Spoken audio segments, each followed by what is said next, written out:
বিশাখা বলে, অক্রূর না ক্রূর হে তুমি? অনঙ্গমঞ্জরি বলে, জানো না কংস কত নির্মম? একমাত্র রাধা জানতেন ফেরা আর হবে না। কুঞ্জবনের গাছগুলি ডালপালা নিচু করে শ্রীকৃষ্ণের চরণ ধরে আটকাতে চায় গতি। কদম্বের অশ্রু ঝরে তমাল বনে, তমালের চোখের জল কালিদহে, কালিদহের কান্না স্রোত যমুনায় বয়। কৃষ্ণ তখন রাধারানীকে একান্তে বলে উঠলেন, কেন জানি না আজ তোমাকে মনের মতো সাজিয়ে দিতে ইচ্ছে করে।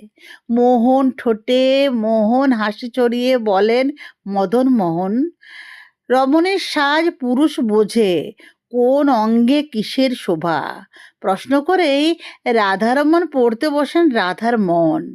এই প্রথম রাধাকে নিজের হাতে সাজাতে বসেন কৃষ্ণ।